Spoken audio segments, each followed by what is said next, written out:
എല്ലാവർക്കും നമസ്കാരം. 9th physics ക്ലാസ്സിലേക്ക് സ്വാഗതം. ക്രിസ്മസ് എക്സാമിന് വേണ്ടിയിട്ടുള്ള ഇമ്പോർട്ടൻ്റ് ആയിട്ടുള്ള കുറച്ച് ക്വസ്റ്റ്യൻസുകളാണ് നമ്മൾ ഈ ഒരു വീഡിയോയിൽ ഇപ്പോൾ ചെയ്യാൻ പോകുന്നത്. ഓൾറെഡി നമ്മൾ ചെയ്തിട്ടുണ്ട്. നിങ്ങൾ പ്ലേലിസ്റ്റിൽ പോയി കഴിഞ്ഞാൽ കാണാൻ സാധിക്കും. ക്ലാസ് 9th ഓരോ ചാപ്റ്ററിൻ്റെയും വീഡിയോസ് ഉൾപ്പെടുത്തിയിട്ടുണ്ട് കേട്ടോ. ഇമ്പോർട്ടൻ്റ് ആയിട്ടുള്ള exam questions, previous year questions ഒക്കെ ഉൾപ്പെടുത്തി നമ്മൾ ഒരുപാട് വീഡിയോസ് ചെയ്തിട്ടുണ്ട്. അതൊക്കെ നോക്കുക. അതിൻ്റെ കൂട്ടത്തിൽ തന്നെ ഈ വീഡിയോയിൽ പറഞ്ഞിരിക്കുന്ന ക്വസ്റ്റ്യൻസ് കൊണ്ട് നിങ്ങൾ ചെയ്ത് നോക്കുക കേട്ടോ. ഫസ്റ്റ് ക്വസ്റ്റ്യൻ നോക്കാം. എന്താണ് ഇവിടെ പറഞ്ഞിരിക്കുന്നത്? Where is the value of g maximum? G എന്ന് വെച്ചാൽ എന്താണ്? ആക്സിലറേഷൻ ഡ്യൂ ടു ഗ്രാവിറ്റി ആണല്ലേ. അപ്പോൾ എവിടെയാണ് acceleration due to gravity maximum എന്നാണ് ചോദിച്ചിരിക്കുന്നത്. എവിടെയാണ് മാക്സിമം? പോൾസിലാണ് അല്ലേ. പോൾസിലാണ് maximum. What will be the value of G at the centre of the earth? ഭൂമിയുടെ കേന്ദ്രത്തിൽ ജിയുടെ മൂല്യം എത്ര എന്നാണ് ചോദിച്ചിരിക്കുന്നത്. എത്രയാണ്? ജിയുടെ വാല്യൂ എന്ന് വെച്ചാൽ 0 ആണ്, centre of the earth. The value of g on moon is approximately 1/6 of the value of g on the earth. Why? ചന്ദ്രനിൽ ആക്സിലറേഷൻ ഡ്യൂ ടു ഗ്രാവിറ്റി എങ്ങനെയാണ്? ഭൂമിയിലുള്ളതിൻ്റെ 1/6 ആണെന്ന് പറഞ്ഞിട്ടുണ്ട്. അതിൻ്റെ റീസൺ എന്താണ്? നമുക്കറിയാം മൂണിൽ അല്ലേ. മൂണിൽ എന്താണ് പ്രത്യേകത? മൂണിൽ റേഡിയസും അല്ലേ, റേഡിയസും അതുപോലെ തന്നെ എങ്ങനെയാണ്? റേഡിയസ് അതായത് ക്യാപിറ്റൽ ആറും അതുപോലെ തന്നെ മാസും എങ്ങനെയാണ്? ലെസ് ആണ്. ആരുമായിട്ട് കമ്പയർ ചെയ്ത് നോക്കുമ്പോൾ? എർത്തുമായിട്ട് കമ്പയർ ചെയ്ത് നോക്കുമ്പോൾ ലെസ് ആണ്. നമുക്കറിയാം ജിയുടെ ഇക്വേഷൻ എങ്ങനെയാണ്? G is equal to capital G capital M divide by r square എന്നാണല്ലോ നമ്മുടെ ഇക്വേഷൻ. അപ്പോൾ എമ്മിൻ്റെ വാല്യൂയും ആറിൻ്റെ വാല്യൂയും കുറവാണ്. അപ്പോൾ അതനുസരിച്ചിട്ട് എങ്ങനെയായിരിക്കും? ജിയുടെ വാല്യൂയും ആക്സിലറേഷൻ ഡ്യൂ ടു ഗ്രാവിറ്റി എങ്ങനെയായിരിക്കും? കുറവായിരിക്കും അല്ലേ.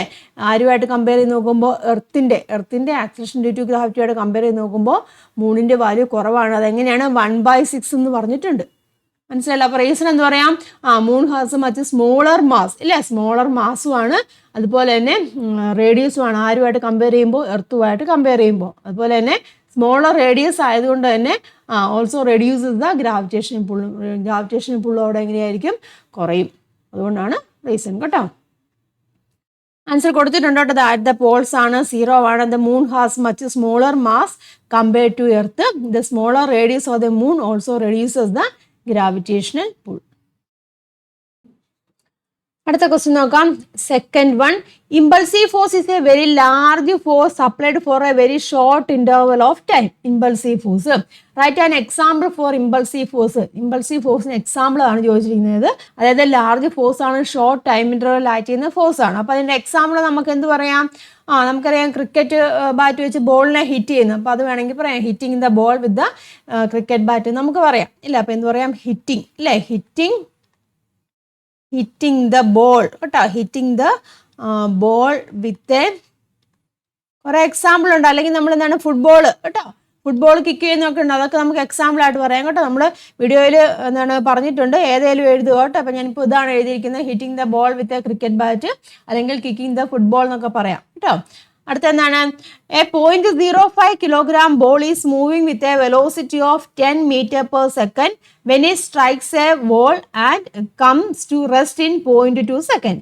Calculate the average impulsive force exerted by the ball on the ball.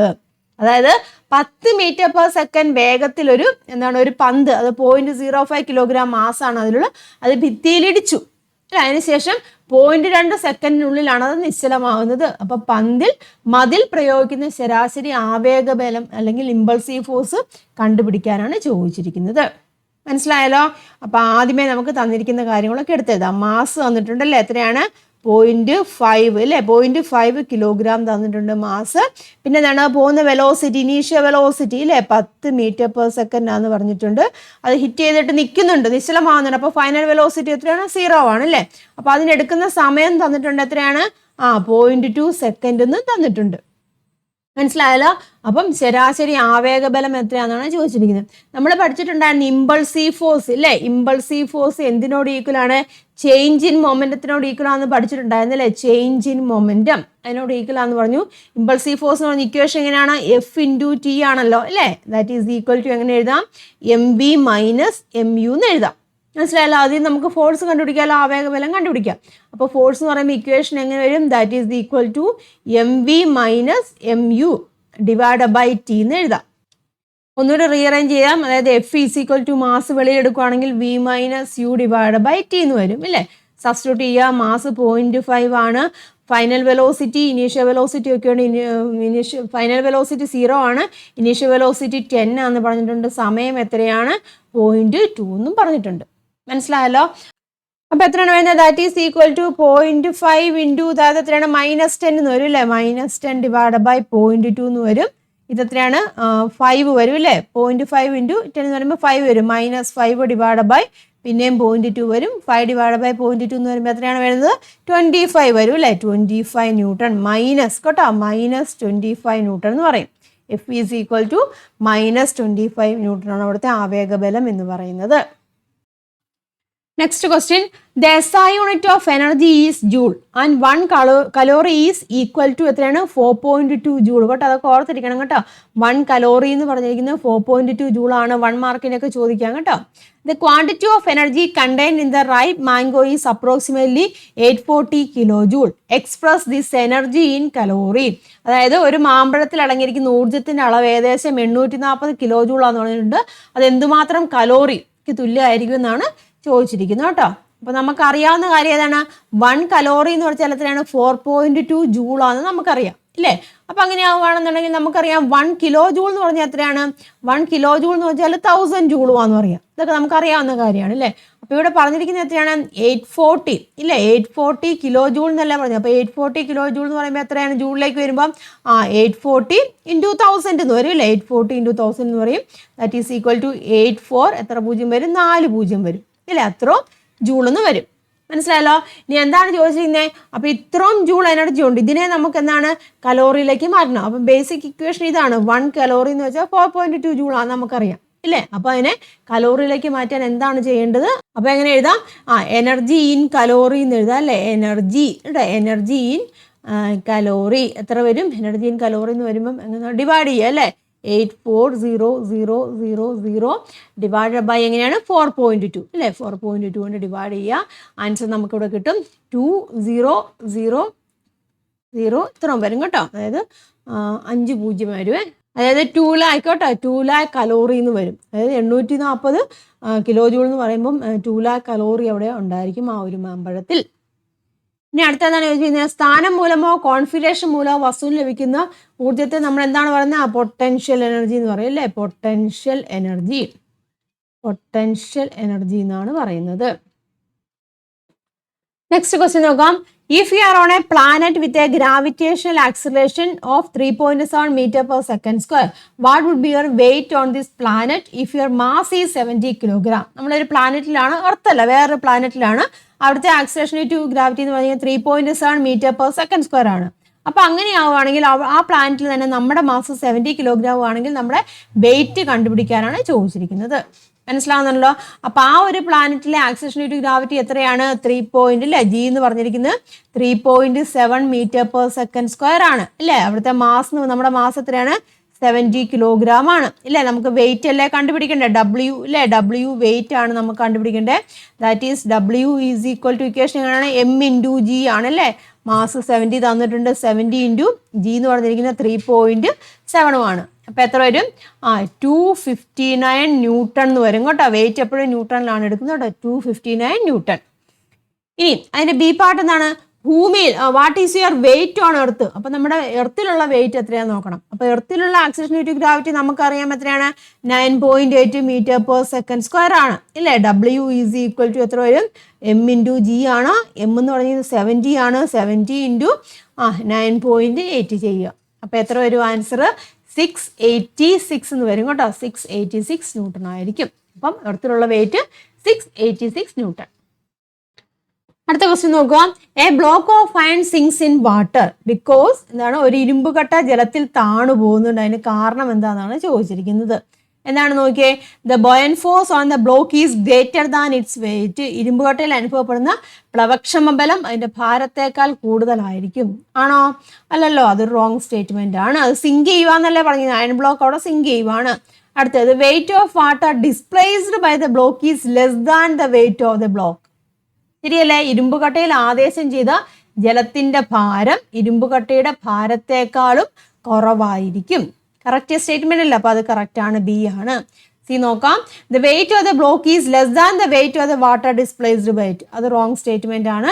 Density of water is more than that of iron. അല്ലെ, ജലത്തിന്റെ സാന്ദ്രത ഇരുമ്പിന്റെ സാന്ദ്രതയേക്കാൾ കൂടുതൽ. അപ്പം അതും റോങ് സ്റ്റേറ്റ്മെന്റ് ആണ്.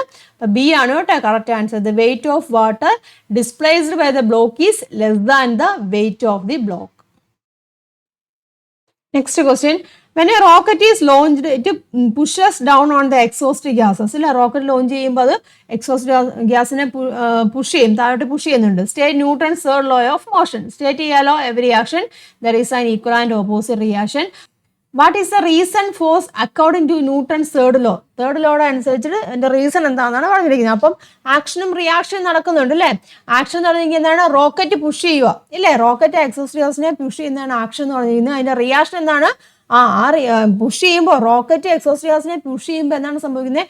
എക്സോസ്റ്റ് ഗ്യാസ് എന്ത് ചെയ്യുന്നു? റോക്കറ്റിനെ പുഷ് ചെയ്യുന്നുണ്ട് അല്ല, അതുകൊണ്ടാണ് അത് മുകളിലോട്ട് പോകുന്നത്.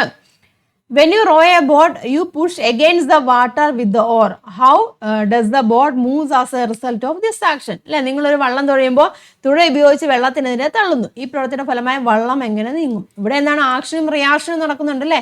ആക്ഷൻ എന്ന് പറഞ്ഞാൽ എന്താണ്? നമ്മൾ തുഴ ഉപയോഗിച്ചിട്ട് വെള്ളത്തിനെ അല്ലേ ബാക്കിലോട്ട് വെക്കുന്നുണ്ട്, ആക്ഷൻ. അതിന്റെ ഫലമായിട്ട് വാട്ടർ പുഷ് ചെയ്യുന്നുണ്ട്. എന്തിനെ പുഷ് ചെയ്യുന്നുണ്ട്? ആ ഓറിനെ പുഷ് ചെയ്യുന്നുണ്ട്, അതായത് ബോട്ടിനെ പുഷ് ചെയ്യുന്നുണ്ട്. അപ്പൊ ആക്ഷനും റിയാക്ഷനും അവിടെ നടക്കുന്നുണ്ട്. അവിടെ ആൻസർ കൊടുത്തിട്ടുണ്ട് കേട്ടോ. തേർഡ് ലോ ആണ്. For every action there is an equal and opposite reaction. പിന്നെ രണ്ടാമത്തെ കേസിൽ റോക്കറ്റിന്റെ കേസിൽ ആക്ഷനും റിയാക്ഷനും ഇവിടെ എഴുതിയിട്ടുണ്ട്. പിന്നെ ബോട്ടും അതുപോലെ തന്നെ ഓറിന്റെ കേസിലും പറയുമ്പോൾ ആക്ഷനും റിയാക്ഷനും കൊടുത്തിട്ടുണ്ട് കേട്ടോ. നോക്കി മനസ്സിലാക്കി എഴുതിയെടുക്കുക കേട്ടോ. Next question. An object is moving with a circular path with a uniform speed. ഒരു ഒബ്ജക്റ്റ് മൂവ് ചെയ്യാണ് കേട്ടോ, വൃത്തപാതയിൽ മൂവ് ചെയ്യാണ്, യൂണിഫോം സ്പീഡ് ആണെന്ന് പറഞ്ഞിട്ടുണ്ട്. Does this object have uniform velocity? Justify your answer. ഒരു ഒബ്ജക്റ്റ് സർക്കുലർ പാത്തിൽ മൂവ് ചെയ്തുകൊണ്ടിരിക്കുന്ന യൂണിഫോം സ്പീഡ്, അതിന് യൂണിഫോം വെലോസിറ്റി ഉണ്ടായിരിക്കോ? ഇല്ല. യൂണിഫോം വെലോസിറ്റി ഉണ്ടായിരിക്കോ? ഇല്ല. അതിന് കാരണം എന്താണ്? ഡയറക്ഷൻ കണ്ടിന്യൂസ് ആയിട്ട് ചേഞ്ച് ചെയ്തുകൊണ്ടിരിക്കുകയല്ലേ. അപ്പൊ വെലോസിറ്റി ഉണ്ടോ? ഇല്ല. അപ്പൊ എന്ത് പറയാം? വെലോസിറ്റി ഇല്ല. റീസൺ എന്താണ്? Direction of motion changes continuously എന്ന് പറയാം. ഇനി അടുത്തതാണ്, what is the name of the force that is required to keep the object moving in the circular path? അതായത് ഒരു വസ്തുവിനെ വൃത്താകൃതിയിൽ ചലിപ്പിച്ചുകൊണ്ടിരിക്കാൻ ആവശ്യമായ ബലത്തിന്റെ പേരെന്താണ്? എന്താണ് ബലത്തിന്റെ പേര്? സെൻട്രിപീറ്റൽ ഫോഴ്സ് ഇല്ലേ. Centripetal force. ഈ ബലം ഏത് ദിശയിലേക്കാണ് നീങ്ങുന്നത്? ഏത് ഡയറക്ഷനിലേക്കാണ് ആ ബലം ആക്ട് ചെയ്യുന്നത്? ടുവാർഡ്സ് ദ സെന്റർ അല്ലെ. ടുവാർഡ്സ് ദ സെന്റർ എന്ന് പറയാം. ടുവാർഡ്സ് ദ സെന്റർ അല്ലെ. Towards the centre of the circular path. Answer കൊടുത്തിട്ടുണ്ട് കേട്ടോ. റീസൺ എന്താന്ന് നോക്കിയേ. യൂണിഫോം വെലോസിറ്റി ഉണ്ടോ ചോദിച്ചിട്ടുണ്ട്. നോ എന്നുണ്ട്. റീസൺ നോക്കുക. Because it's direction of motion is changing continuously. Act ചെയ്യുന്ന ഫോഴ്സിന് പറയുന്ന പേരാണ് സെൻട്രിപീറ്റൽ ഫോഴ്സ് എന്ന് പറയും. അതെങ്ങോട്ടാണ് ആക്ട് ചെയ്യുന്നത്? Towards the centre of the circular path. Next question. The gravitation force of attraction between two children of masses 40 kilogram and 50 kilogram is G into 8 newton എന്ന് പറഞ്ഞിട്ടുണ്ട്. Calculate the distance between the children. അതായത് 40 kilogram 50 kilogram വീതം mass ഉള്ള രണ്ട് കുട്ടികൾ തമ്മിലുള്ള ഗുരുത്വാകർഷണ ബലം എന്ന് പറയുന്നത് ജിയുടെ വാല്യൂ ഇവിടെ കൊടുത്തിട്ടില്ല. ഗ്രാവിറ്റേഷൻ കോൺസ്റ്റന്റ് ഉണ്ട്, അത് അതേപടി ഇട്ടിരിക്കുകയാണ് കേട്ടോ. അപ്പൊ G into 80 ന്യൂട്ടൺ എന്നാണ് പറഞ്ഞിട്ടുണ്ട്. അപ്പൊ ആ കുട്ടികൾ തമ്മിലുള്ള ഡിസ്റ്റൻസ് കണ്ടുപിടിക്കാനാണ് ചോദിച്ചിരിക്കുന്നത്. മനസ്സിലായല്ലോ. പിന്നെ ഈ ഉത്തരത്തിലെത്താൻ നിങ്ങളെ സഹായിച്ച നിയമം ഏതെന്ന് ചോദിച്ചിട്ടുണ്ട്. ഏതാണ്? യൂണിവേഴ്സൽ ലോ ഓഫ് ഗ്രാവിറ്റേഷൻ ആണ് അല്ലേ. അപ്പൊ നോക്കുക, മാസ് തന്നിട്ടുണ്ടല്ലേ. മാസ് M1 തന്നിട്ടുണ്ട്. M1 എത്രയാണ്? 40 എടുക്കാം അല്ലെ. M1 40 കിലോഗ്രാം ആണ്. അതുപോലെ തന്നെ M2 എന്ന് പറഞ്ഞിരിക്കുന്നത് എത്രയാണ്? 50 കിലോഗ്രാം ആണെന്നും പറഞ്ഞിട്ടുണ്ട്. ദെൻ പിന്നെ എന്താണ്? അവിടുത്തെ ഗ്രാവിറ്റേഷൻ ഫോഴ്സ് വന്നിട്ടുണ്ട് G into 80 ഇല്ലേ. G into 80 ന്യൂട്ടൺ എന്ന് പറഞ്ഞിട്ടുണ്ട്. തമ്മിലുള്ള ഡിസ്റ്റൻസ് കണ്ടുപിടിക്കാനാണ് ചോദിച്ചിരിക്കുന്നത് അല്ലേ. അതായത് R കണ്ടുപിടിക്കാനാണ് ചോദിച്ചിരിക്കുന്നത്. ആറോ ഡിയോ ആ ഡിസ്റ്റൻസ് ഏതാണ് എടുത്തിരിക്കുന്നത് അതനുസരിച്ച് എഴുതുക കേട്ടോ. ഇക്വേഷൻ എങ്ങനെയാണ്? F is equal to capital G M1 M2 divide by R square ആണ് ഇക്വേഷൻ അല്ലേ. അപ്പൊ R സ്ക്വയറിലേക്ക് നമുക്ക് കൺവേർട്ട് ചെയ്യാം, ഇക്വേഷനെ മാറ്റാം. അപ്പൊ R square is equal to capital G M1 M2 divided by F എന്ന് വരും ഇല്ലേ. F എന്ന് വരും. സബ്സ്റ്റിറ്റ്യൂട്ട് ചെയ്യാം, വാല്യൂസ് സബ്സ്റ്റിറ്റ്യൂട്ട് ചെയ്യാം. ജിന്റെ വാല്യൂ അതേപടി അങ്ങ് ഇട്ടേക്കും കേട്ടോ. G അങ്ങനെ തന്നെ ഇട്ടേക്കുക. G ഇൻറ്റു മാസ് വന്നിരിക്കുന്നത് 40 ഇൻറ്റു 50 ആണ്. ഡിവൈഡ് ബൈ F എന്ന് പറഞ്ഞിരിക്കുന്നത് എത്രയാണ് വന്നിരിക്കുന്നത്? G into 80 എന്നും പറഞ്ഞിട്ടുണ്ട് F എന്ന് പറഞ്ഞിരിക്കുന്നത്. മനസ്സിലായല്ലോ. അപ്പൊ നമുക്ക് ജിയും G ഇവിടെ ക്യാൻസൽ ആയിട്ട് പോയി. അതായത് ഇത് പോയിട്ട് വരും, ഇത് 2 ഇവിടെ വരും. ഇതാ ഇങ്ങനെ പോയിട്ട് അതും പോയിട്ട് 25 എന്ന് വരും ഇല്ലേ. അപ്പോൾ എത്ര കിട്ടി? Distance that is equal to r square അല്ലേ. ആർ സ്ക്വയർ എത്ര വന്നു? 25 എന്ന് വന്നു. Then r is equal to എത്രയാണ് നമുക്ക് വരുന്നത്? ആറിൻ്റെ വാല്യൂ എന്ന് പറഞ്ഞിരിക്കുന്നത് √25 എടുക്കാം. That is r is equal to 5 metre എന്ന് വരും ഇല്ല. അപ്പോൾ ഡിസ്റ്റൻസ് എത്രയാണ്? 5 മീറ്റർ ആണ് അല്ലേ. ഏത് നിയമമാണ്? Newton's universal law of gravitation ആണ്. ലോ സ്റ്റേറ്റ് ചെയ്യുക കേട്ടോ. ലോ നമുക്കറിയാലോ, Newton's universal law of gravitation കേട്ടോ. എന്താണ് പറഞ്ഞിരിക്കുന്നത്? Every particle attracts every other particles in the universe. Text ബുക്കിലുള്ളത് തന്നെ കേട്ടോ. With a force that is proportional to the product of the masses and inversely proportional to the square of the distance between them. ലോയും എഴുതിയേക്കുക. Next question നോക്കുക. The following figures show the position of an object in 3 different liquids A B C and C which are invisible. എന്താ നോക്കിയേ, 3 ലിക്വിഡാണ് A B C എടുത്തിട്ടുണ്ട്, ഒരു object എടുത്തിട്ടുണ്ട്. അത് zinc ചെയ്തിരിക്കുന്നത് നോക്കിയേ, ആദ്യത്തെ ഏകദേശം ഒരു 25% സിങ്ക് ചെയ്തിട്ടുള്ളൂ, ഇതിലൊരു 50% സിങ്ക് ചെയ്തിട്ടുണ്ട് രണ്ടാമത്തെ ലിക്വിഡിൽ. മൂന്നാമത്തെ ലിക്വിഡിൽ ഒരു 75% ഇത് എന്താണ് സിങ്ക് ചെയ്തിട്ടുണ്ട്. അപ്പോൾ സിങ്ക് ചെയ്യാൻ നമുക്കറിയാം ഡെൻസിറ്റി അല്ലെങ്കിൽ ബയോൻസി ഒക്കെ അവിടെ ആക്ട് ചെയ്യുന്നുണ്ട് അല്ലേ. അപ്പം ലിക്വിഡിന്റെ ഡെൻസിറ്റി ഒക്കെ ഡിപ്പെൻഡ് ആണ്. അതുപോലെ തന്നെ ഒബ്ജക്റ്റിന്റെ ഡെൻസിറ്റി ഒക്കെ കമ്പയർ ചെയ്യാം. അതുപോലെ തന്നെ ബയൻ ഫോഴ്സ് അതും ബയൻ ഫോഴ്സ് മൂലമാണല്ലോ അത് സിങ്ക് ചെയ്യാനും ഫ്ലോട്ട് ചെയ്യാനുള്ള ഒക്കെ റീസൺ. ക്വസ്റ്റ്യൻസ് നോക്കാം. Which of the above liquids is exerting more buoyant force? കൂടുതൽ ബോയൻ ഫോഴ്സ് ഏതിലേക്കായിരിക്കും ആക്ട് ചെയ്യുന്നത്? ഏതായിരിക്കാം? ഇതല്ലേ എ അല്ലേ. എ എന്ന് പറഞ്ഞാൽ ലിക്വിഡ് അല്ലേ കൂടുതൽ ബോയൻ ഫോഴ്സ് ആക്ട് ചെയ്യുന്നത്, അതുകൊണ്ടല്ലേ ഇത് ഫ്ലോട്ട് ചെയ്ത് കിടക്കുന്നത്. അപ്പം ഏതാണ് മോർ ബോയൻ ഫോഴ്സ് എന്ന് പറയുമ്പോൾ ഏതാണ്? ലിക്വിഡ് എ ആണ്. Among liquids A, B and C, which one has highest density? Highest density ഏതിനായിരിക്കും? ലിക്വിഡ് എക്ക് തന്നെ ആയിരിക്കും അല്ലേ. കാരണം എന്താണ്, ഈ ഒബ്ജക്റ്റ് എങ്ങനെയാണ്, ഒബ്ജക്റ്റിനേക്കാളും ഡെൻസിറ്റി കൂടുതലാണല്ലോ ലിക്വിഡിൻ്റെ, അതുകൊണ്ടാണല്ലോ ഇത് ഫ്ലോട്ട് ചെയ്ത് കിടക്കുന്നത്. ഇവിടെയൊക്കെ എന്താണ് സംഭവിക്കുന്നത്? ഇവിടെയൊക്കെ എന്താണ് ഇച്ചിരി താന്ന് കിടപ്പുണ്ട് ഇല്ലേ. അപ്പം എന്താണ്, ഏതിനാണ് ഹയസ്റ്റ് ഡെൻസിറ്റി? ലിക്വിഡ് എക്ക് തന്നെയാണ് ഹയസ്റ്റ് ഡെൻസിറ്റി. ഇനി find the correct statement from the following. Statement കൊടുത്തിട്ടുണ്ട്, അതിലെ കറക്റ്റ് സ്റ്റേറ്റ്മെന്റ് എഴുതാനാണ് ചോദിച്ചിരിക്കുന്നത്. Liquid A can float on liquid B. Liquid A liquid ബിയിൽ ഫ്ലോട്ട് ചെയ്യുമെന്നാണ് പറഞ്ഞിരിക്കുന്നത്. ഫ്ലോട്ട് ചെയ്യുമോ? നമുക്കറിയാം എന്താണ് ഡെൻസിറ്റി ഇല്ലേ. ഡെൻസിറ്റി കൂടിയതാണ് ലിക്വിഡ് എ ഇല്ല. അപ്പം അത് ലിക്വിഡ് ബിനേക്കാളും ഡെൻസിറ്റി കുറവാണ് ലിക്വിഡ് ബി ഇല്ലേ. അപ്പം എങ്ങനെയാണ് സംഭവിക്കുന്നത്? ഫ്ലോട്ട് ചെയ്യോ? ഇല്ല. അപ്പം ഈ ഒരു സ്റ്റേറ്റ്മെന്റ് തെറ്റാണ്. അടുത്ത നോക്കുക. Liquid C can float on liquid B. Liquid സിക്ക് എങ്ങനെയാണെന്നാ നോക്കിയാൽ ഡെൻസിറ്റി വളരെ കുറവാണ്, അത് ലിക്വിഡ് ബിയിൽ ഫ്ലോട്ട് ചെയ്യുന്നത്, അത് സംഭവിക്കും ഇല്ലേ. അതവിടെ പോസിബിൾ ആണ്. Liquid B can float on liquid C. Liquid B liquid സിയുടെ ഫ്ലോട്ട് ചെയ്യോ? ഇല്ല. കാരണം ഏറ്റവും ഡെൻസിറ്റി കുറഞ്ഞ ഏതാണ്? സി ആണ്. അപ്പം അത് പോസിബിൾ അല്ല. അപ്പം ഏതാണ് കറക്റ്റ് സ്റ്റേറ്റ്മെന്റ്? ബി ആണ് കേട്ടോ. സെക്കൻഡ് സ്റ്റേറ്റ്മെന്റ് ആണ് കേട്ടോ. അതായത് liquid C can float on liquid B. അടുത്ത ക്വസ്റ്റ്യൻ നോക്കാം. What are positive work and negative work? Positive work എന്ന് പറഞ്ഞാൽ നെഗറ്റീവ് വർക്ക് എന്ന് പറഞ്ഞാൽ എന്താണ് ഉദ്ദേശിക്കുന്നത്? പോസിറ്റീവ് വർക്ക് എന്ന് പറഞ്ഞാൽ എന്താ ഉദ്ദേശിക്കുന്നത്? ഫോഴ്സ് ആൻഡ് ഡിസ്പ്ലേസ്മെന്റ് ആണ് സെയിം ഡയറക്ഷൻ എന്ന് പറയാം അല്ലേ. പോസിറ്റീവ് വർക്ക് എന്ന് പറയുമ്പോൾ എന്താണ്? പോസിറ്റീവ് വർക്ക് അല്ലേ. പോസിറ്റീവ് വർക്ക് എന്ന് പറയുമ്പോൾ എന്താണ്?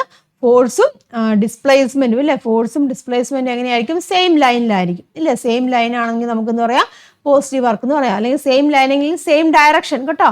സെയിം ലൈൻ എന്ന് വേണ്ട, സെയിം ഡയറക്ഷൻ എന്ന് പറയാം. അപ്പം അതാണ് പോസിറ്റീവ് വർക്കാണ് അവിടെ നടക്കുന്നത്. ലൈൻ നോക്കണ്ട, ഡയറക്ഷൻ ആണ് കേട്ടോ, സെയിം ഡയറക്ഷൻ. ഇനി നെഗറ്റീവ് വർക്കാണെങ്കിൽ എന്താണ്?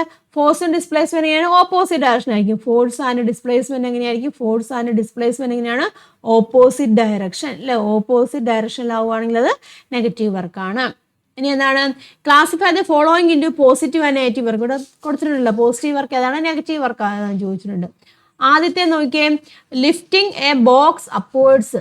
Lifting A box upwards. അപ്പോൾ ലിഫ്റ്റ് ചെയ്യുക, മുകളിലേക്കാണ് ഫോഴ്സ് ആക്ട് ചെയ്യുന്നത് അല്ലേ. ഫോഴ്സ് മുകളിലോട്ട് ആക്ട് ചെയ്യുന്നുണ്ട്. ബുക്ക് എങ്ങനെയാണ്? മുകളിലോട്ട് അല്ലേ. അവിടെ ഉണ്ടാകുന്ന ഡിസ്പ്ലേസ്മെന്റ് എങ്ങനെയാണ്? മുകളിലോട്ട് തന്നെയാണ്, സെയിം ഡയറക്ഷനാണ്. അപ്പോൾ ഏത് പറയാം? അവിടെ പോസിറ്റീവ്, ഇവിടെ പോസിറ്റീവ് വർക്കാണ്. ഇനി a car brakes to a stop. Car എന്താണ്? സ്റ്റോപ്പ് ചെയ്യുവാണ് അല്ലേ. ബ്രേക്ക് അപ്ലൈ ചെയ്യുമ്പോൾ സ്റ്റോപ്പ് ചെയ്യുന്നുണ്ട് അല്ലേ. അപ്പോൾ ഫോഴ്സ് നടക്കുന്നുണ്ട്. അപ്പോൾ അവിടെ എന്താണ്? ഡിസ്പ്ലേസ് സ്റ്റോപ്പ് ആവുമല്ലേ നടക്കുന്നത്. അപ്പോൾ എന്താണ് അവിടെ? നെഗറ്റീവ് വർക്കാണ്. ഓപ്പോസിറ്റ് ഡയറക്ഷനിലാണ്, നെഗറ്റീവ് വർക്കാണ്. അടുത്ത്, a person pushes a box to the right and it moves to the right. ഒരാൾ എന്താണ് ഒരു ബോക്സിനെ റൈറ്റ് വലതുവശത്തേക്ക് പുഷ് ചെയ്യണം. അപ്പോൾ അത് മൂവ് ചെയ്യുന്നുണ്ട് അല്ലേ. ഇങ്ങോട്ട് ഫോഴ്സ് കൊടുക്കുന്നുണ്ട്. അപ്പോൾ അതിന്റെ ഡിസ്പ്ലേസ്മെന്റ് ഇങ്ങോട്ട് തന്നെയാണ്. അപ്പം സെയിം ഡയറക്ഷൻ ആണ്, അതുകൊണ്ട് പോസിറ്റീവ് വർക്കാണ്. A person lifts a box. Lift ചെയ്യുവാണ് അല്ലേ. But the box moves downward due to gravity. Force ഇങ്ങോട്ട് കൊടുക്കുന്നുണ്ട്, പക്ഷെ ഡിസ്പ്ലേസ്മെന്റ് എങ്ങനെയാണ്? താഴോട്ടാണ്. അപ്പോൾ അതേതാണ്? നെഗറ്റീവ് വർക്കാണ്. മനസ്സിലായല്ലോ. അപ്പൊ ഏതൊക്കെയാണ് പോസിറ്റീവ് വർക്ക് എന്ന് പറഞ്ഞിരിക്കുന്നത്? പോസിറ്റീവ് വർക്ക് ഏതൊക്കെ വരും? 1 വരും, അതുപോലെ തന്നെ 3 ഇല്ലേ, 1ാമത്തെയും 3ാമത്തെയും പോസിറ്റീവ് വർക്കാണ്. നെഗറ്റീവ് വർക്കിൽ ഏതാണ് വരുന്നത്? ഏതൊക്കെയാണ്? 2 ഇല്ലേ, 2ാമത്തെ ഉണ്ട്, 4ാമത്തെ എന്താണ് നെഗറ്റീവ് വർക്കിൽ വരുന്നതാണ്. അപ്പൊ മനസ്സിലായല്ലോ. അപ്പൊ കുറച്ച് ക്വസ്റ്റ്യൻസുകളാണ് ഞാനിപ്പോൾ ഒരു വീഡിയോയിൽ ഉൾപ്പെടുത്തിയിരിക്കുന്നത്. നമ്മൾ ഒരുപാട് ക്വസ്റ്റ്യൻസും അതിന്റെ ആൻസേഴ്സുകളൊക്കെ വീഡിയോസ് ചെയ്തിട്ടുണ്ട്, എക്സാം ബേസ്ഡ് ആയിട്ടുള്ള ചെയ്തിട്ടുണ്ട്. നിങ്ങൾ ഓരോ ചാപ്റ്ററിന്റെയും പ്ലേലിസ്റ്റിൽ നോക്കിക്കഴിഞ്ഞാൽ അതിന്റെ ഇതിൽ കാണും കേട്ടോ. ക്വസ്റ്റ്യൻസും പ്രീവിയസ് ഇയർ ക്വസ്റ്റ്യൻസും എക്സാം ക്വസ്റ്റ്യൻസും ഒക്കെ ഉണ്ട്. മാക്സിമം ക്വസ്റ്റ്യൻസ് ഞാൻ കവർ ചെയ്തിട്ടുണ്ട് കേട്ടോ. എന്ന് വെച്ചാൽ കിട്ടാവുന്നിടത്തുനിന്നെല്ലാം കളക്ട് ചെയ്തിട്ടാണ് ചെയ്തത്. അപ്പം ഇങ്ങനെയുള്ള ക്വസ്റ്റ്യൻസുകളൊക്കെ നിങ്ങൾ മാക്സിമം ചെയ്ത് നോക്കുക. അപ്പൊ മാക്സിമം ക്വസ്റ്റ്യൻസ് നിങ്ങൾ ആൻസർ ചെയ്യുക. അപ്പൊ അങ്ങനെ ചെയ്താൽ മാത്രമേ ഉള്ളൂ നിങ്ങൾക്ക് ഒരു ക്വസ്റ്റ്യൻ കാണുമ്പോൾ അതിന്റെ ആൻസർ എങ്ങനെയാണെന്നുള്ളൊരു ഐഡിയ കിട്ടത്തുള്ളൂ. കിട്ടാവുന്നത്രയും ക്വസ്റ്റ്യൻസ് ആൻസർ ചെയ്ത് പഠിക്കുക. അപ്പൊ ഇതുപോലെ മറ്റൊരു വീഡിയോ ആയിട്ട് നമുക്ക് വീണ്ടും കാണാം. നന്ദി, നമസ്കാരം. എല്ലാവരും നല്ലതുപോലെ പഠിക്കുക കേട്ടോ. താങ്ക്